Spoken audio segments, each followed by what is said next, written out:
سے اب آخری گروپ شروع ہو رہا ہے. آخری منزل تو سورہ قاف سے شروع ہوئی تھی. چھٹا گروپ مکی اور مدنی صورتوں کا یہاں ختم ہو گیا. 7 صورتیں حسین ترین صورتیں قرآن کی. وہ پہلی 7 صورتیں تھیں: سورہ قاف، سورہ ذاریات، سورہ طور، سورہ نجم، سورہ قمر، سورہ رحمان، عروس القرآن، پھر سورہ واقعہ. پھر یہ 10 صورتیں آ گئیں: سورہ حدید، سورہ مجادلہ، سورہ حشر، سورہ ممتحنہ، سورہ صف، سورہ جمعہ، سورہ منافقون، سورہ تغابن، سورہ طلاق، سورہ تحریم. اب پھر یہ مکی قرآن مجید، یہ آخری گروپ ہے. اس میں بھی پہلی 6 صورتیں جو ہیں وہ 3 کے سب گروپس کی شکل میں ہیں. سورہ ملک بڑی، جیسے سورہ قاف وہاں تھی اسی مقام پر یہاں سورہ ملک ہے. بہت جامع اس کی تاثیر، اور یہ بہت حضور کو عزیز تھی. آپ کی یہ معمولات میں سے تھا، رات کو سوتے ہوئے آپ سورہ ملک پڑھا کرتے تھے، اور اس کی آپ نے تلقین کی ہے. بسم اللہ الرحمن الرحیم. تبارک الذی بیدہ الملک وہو علی کل شیء قدیر. بڑی بابرکت ہے وہ ہستی جس کے ہاتھ میں ہے بادشاہی، راج اس کا ہے. یہ ہے دین کا سیاسی پہلو. پوری کائنات پر اس کا راج چل رہا ہے. دنیا میں بغاوت ہے. کیوں ہے؟ وہ اپنے ایمان کے دعوے داروں کا امتحان لینا چاہتا ہے بس. ورنہ سورج، چاند، گیلیکسیز، پوری کائنات اور خود ہمارے جسم کا ایک ذرہ اس کے قانون کا پابند ہے، تابع ہے. ہمارا جسم ہمارے اختیار میں کہاں ہے؟ میں تنگ آ جاتا ہوں، 2 دن ہوتے ہیں یہاں سے تو طبیعت خراب ہو جاتی ہے، جب تک کہ میں وقت لگتا ہے کینچی لے کر بیٹھتا ہوں. اگر میں چاہوں کہ یہاں بال نہ آئے، میرا جسم ہے، میرا تو اختیار نہیں، وہ تو آئیں گے. تو ہمارا جسم بھی جہاں تک اس کی فزیولوجی کا تعلق ہے، اس کی اناٹومی کا تعلق ہے، یہ سارا اللہ کے قانون کے تابع، میرے تابع تو نہیں. میں چاہوں میرا دل ذرا رک جائے، جب چاہوں میں اس کو سٹارٹ کر دوں تو یہ تو نہیں ہوگا. جب بند ہوگا بند ہو جائے گا، میرے اختیار میں نہیں ہے. لیکن یہ کہ جو ہماری اختیاری زندگی ہے اس میں ہم نے طے کر لیا ہے کہ اللہ کی نہیں مانیں گے، اپنی مانیں گے، اپنی مانیں گے، اپنی بیویوں کی مانیں گے، اور جو بھی نظام ہے اس کے ساتھ وفاداری کریں گے، چاکری کریں گے، ان کی ملازمت کریں گے، ان کے رتھوں کے اندر ہم بیل بن کر جتیں گے تاکہ ہمیں عیش ملے، دنیا کے اندر ہمارے لیے مقامات ہوں، ہماری عیش ہو. بس اللہ خیر صلی اللہ. تو یہ ہے اصل میں امتحان. ورنہ بادشاہی یہاں اب بھی اسی کی ہے. یہ صرف ہلدی کی گانٹھ ہے جسے لے کر ہم پنساری بن کر بیٹھ گئے. میری مرضی، میرا خیال، میرا نظریہ یہ ہے. اور ہمارے نزدیک جو ہے طریقتکم المثلی، ہمارے جو کلچر ہے، مثالی نظام جو ہم نے بنایا ہے، ہمیں اس کی حفاظت کرنی ہے.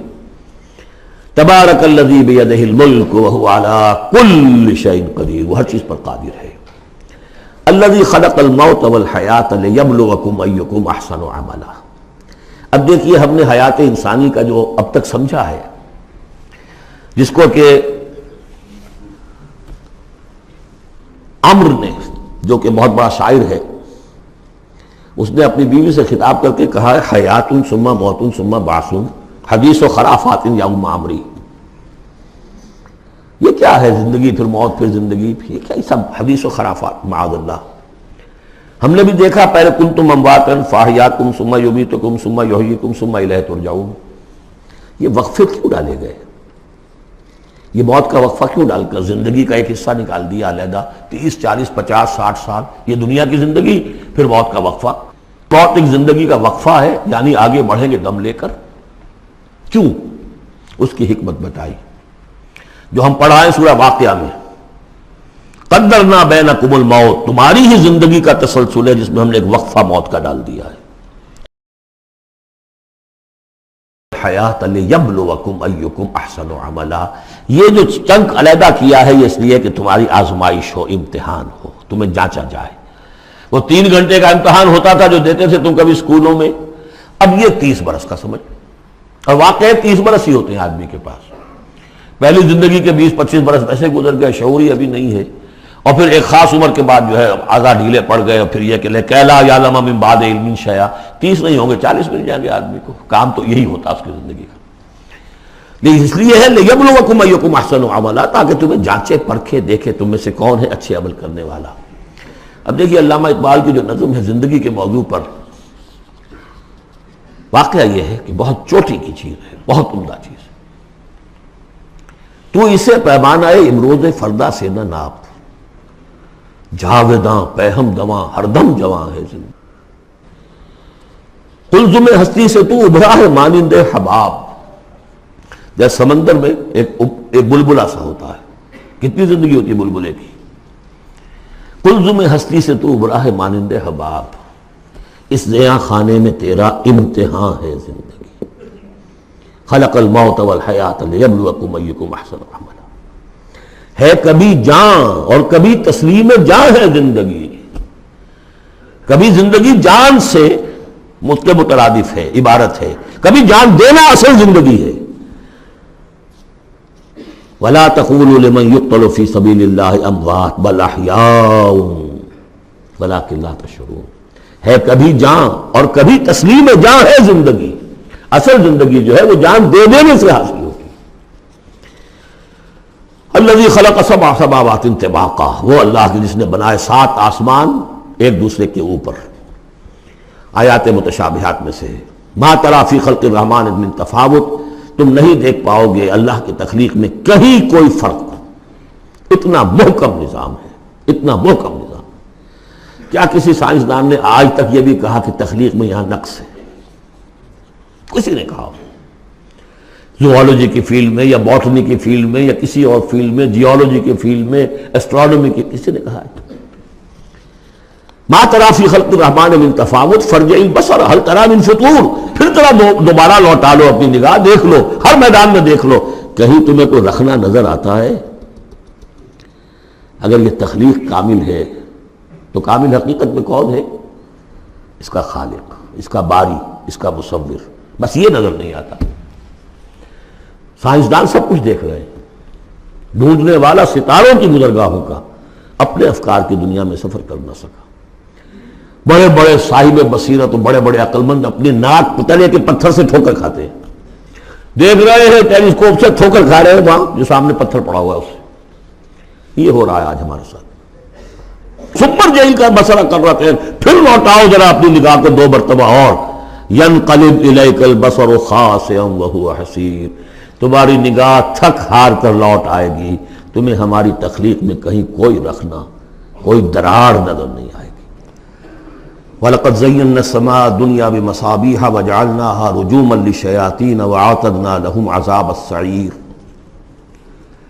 اور ہم نے سب سے قریبی آسمان کو سجا دیا ہے چراغوں سے، یعنی زمین سے جو قریب ترین آسمان ہے، پہلا آسمان. اور ان چراغوں کو ہم نے بنا دیا ہے رجوما للشیاطین. شیاطین جن جو ہیں وہ جو کوشش کرتے ہیں اس سے باہر نکل کر، اور وہ چاہتے ہیں کہ کچھ خبریں جو ہیں وہ فرشتوں سے چرا کر لے آئیں، تو ان کو کھدیڑنے کے لیے، ان کو اوپر سنگ باری کے لیے ہم نے یہ میزائلز رکھے ہوئے ہیں. وَأَعْتَدْنَا لَهُمْ عَذَابَ السَّعِيرِ. اور ان کے لیے ہم نے تیار کر رکھا ہے جلا دینے والا عذاب.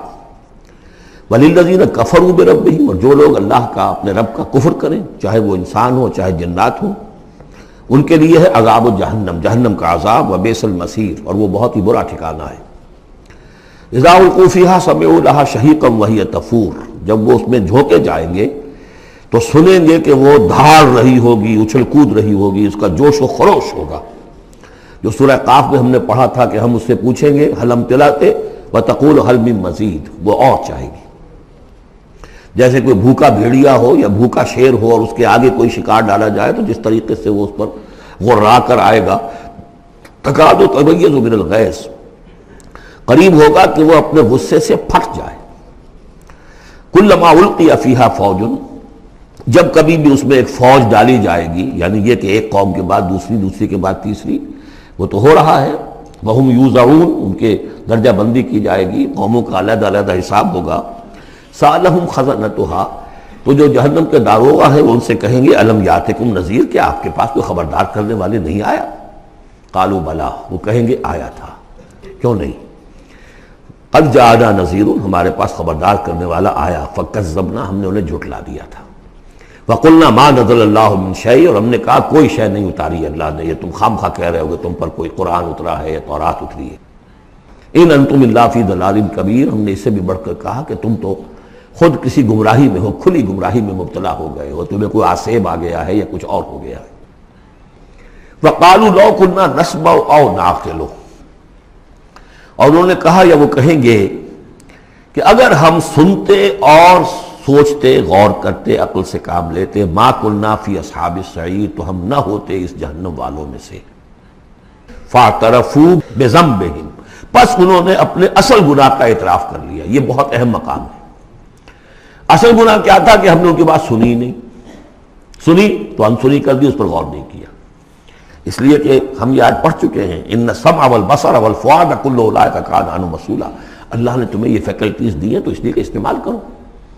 ہم نے بند کر کے رکھ چھوڑی ہے۔ ہماری ریت ہے، ہماری آباء و اجداد کی رسمیں ہیں، ہماری برادری کے یہ رواج ہیں، ہم اتنے عرصے سے ایک جماعت میں ہیں، اس جماعت کا یہ چلن ہے، جو بھی ہے، اس فرقے میں ہے، اس فرقے کا یہ معاملہ ہے۔ یہ ساری چیزیں جو ہے کہ نہ سوچنا، نہ غور کرنا، نہ سننا۔ فاعترفوا بذنبہم، اصل گناہ یہ ہے ان کا۔ فسحقا لاصحاب السعیر، تو اب دفع ہو جائیں یہ، دھتکارے جائیں یہ لوگ کہ جو جہنمی ہیں۔ اس کے برعکس ان الذین یخشون ربہم بالغیب، وہ لوگ کہ جو اپنے رب سے ڈرتے رہے غیب میں، لہم مغفرۃ واجر کبیر، ان کے لیے مغفرت بھی ہے اور بہت بڑا اجر بھی ہے۔ واسروا قولکم او اجہروا بہ، اور دیکھو چاہے تم اپنے قول کو چھپا کر بیان کرو یا بلند آوازی سے بیان کرو۔ انہ علیم بذات الصدور، وہ تو اس سے بھی واقف ہے جو تمہارے سینوں کے اندر مضمر ہے اور پنہاں ہے۔ الا یعلم من خلق، بڑی اہم آیت ہے یہ وہ حصے ہیں قرآن کے یہ کہ جن کو اس طریقے سے ازبر ہونا چاہیے اگر بات کرنا چاہتے ہیں، آپ دین کی وہ خدمت کرنا چاہتے ہیں۔ کیا وہی نہ جانے گا جس نے پیدا کیا؟ ایک ایسی بات ہے کہ جس کا کوئی انکار کر ہی نہیں سکتا۔ گھڑی بنانے والے کو تو معلوم ہے میں نے اس میں کیا کیا پرزے رکھے ہوئے ہیں، مجھے نہیں معلوم، میں اس کا استعمال تو کر رہا ہوں، مجھے بتا دیا یہ بٹن دبا دیں یہ آن ہو جائے گا، لیکن یہ کہ جس نے بنایا ہے کیا اس سے چھپی ہوئی کوئی چیز ہے؟ الا یعلم